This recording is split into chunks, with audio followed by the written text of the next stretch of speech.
और एक बहुत सारे सेक्टर हैं जिसमें ये लोग गुमराह करने का काम कर रहे हैं।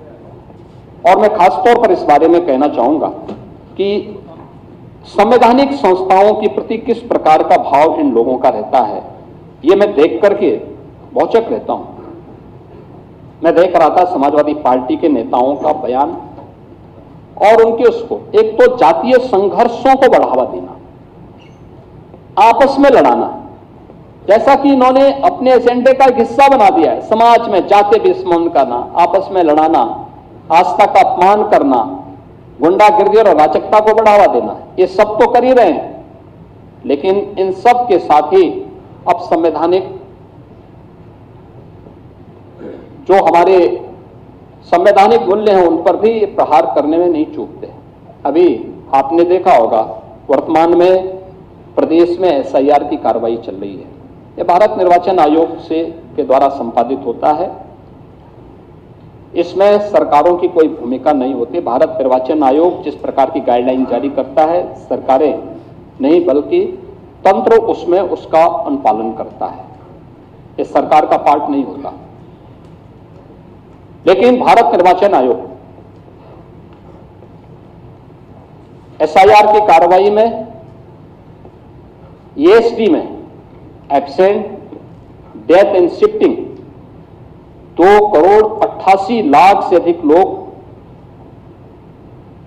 या तो अनुपस्थित पाए गए या मृत पाए गए या फिर शिफ्टिंग है।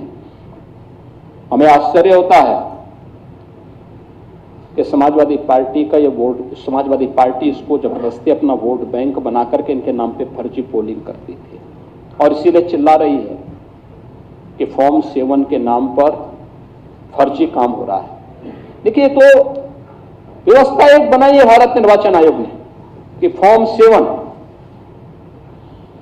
यानी 3 प्रकार के फॉर्म दिए गए। फॉर्म 6 नाम चढ़ाने का, फॉर्म 7 नाम काटने का और फॉर्म 8 कोई संशोधन प्रस्तुत करना है तो इन सबको लेकर। फॉर्म 6 हो, आपको प्रमाण देना पड़ेगा कि मैं यहां का मतदाता हूं। कोई नया मतदाता है, फॉर्म 6 भरेगा। फॉर्म 7 किसी को नाम कटवाना हो, किसी का नाम कटवाना हो, फॉर्म 7 आप भरिए। लेकिन अगर कोई व्यक्ति फॉर्म 7 भर रहा है तो जिसके नाम का भरा जा रहा है वह व्यक्ति, उसके लिए अगर वह व्यक्ति फिजिकली प्रेजेंट हो जाता है तो ये अपने आप फॉर्म कट जाता है। मैं नहीं समझ पा रहा हूं कि इसमें चिल्लाहट की कौन सी बात है और आरोप प्रत्यारोप की कौन सी बात है। और जिस तरीके से इनके पदाधिकारी और इनके कार्यकर्ता बीएलओज के साथ में इस पूरी प्रक्रिया के साथ जुड़े हुए लोगों के साथ दुर्व्यवहार कर रहे हैं, मारपीट कर रहे हैं, ये शोभा नहीं देता है। संवैधानिक संस्थाओं की अवहेलना है, उनका मजाक है, उनका अपमान है।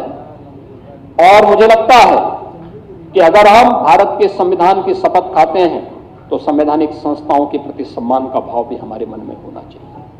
उनको हम पूरा सम्मान दें, हर प्रकार से आदर का भाव उनके प्रति रखें। लेकिन ये नहीं हो सकता है कि अपने अनुरूप हम संवैधानिक संस्थाओं की परिभाषा करें और उनको गढ़ने का काम करें। ये कतई और किसी भी स्थिति में स्वीकार्य नहीं हो सकता है। और इसीलिए मैं समाजवादी पार्टी से कहूंगा, क्योंकि यहां पे विधान परिषद में मुख्य प्रतिपक्षी पार्टी के नाते उनको कम से कम कांग्रेस से सबक सीखना चाहिए। विधान परिषद तो कांग्रेस विहीन हो गया है। अगर आपको भी यहां पर या विधानसभा में समाजवादी पार्टी विहीन बनना है तो फिर इस प्रकार के अनर्गल प्रलाप करिए। महापुरुषों का अपमान करने की जो प्रवृत्ति है संविधान पर उंगली उठा करके, इसको करिए। अन्यथा मेरा आप सबसे विनम्र आग्रह होगा कि कोई भी इस प्रकार का आचरण न करें जो समाज में विद्वेष की स्थिति पैदा करता हो। उत्तर प्रदेश की इस नई पहचान जिसके प्रति देश और दुनिया आकर्षित हो रही है, इस पहचान को संकट में मत डालिए।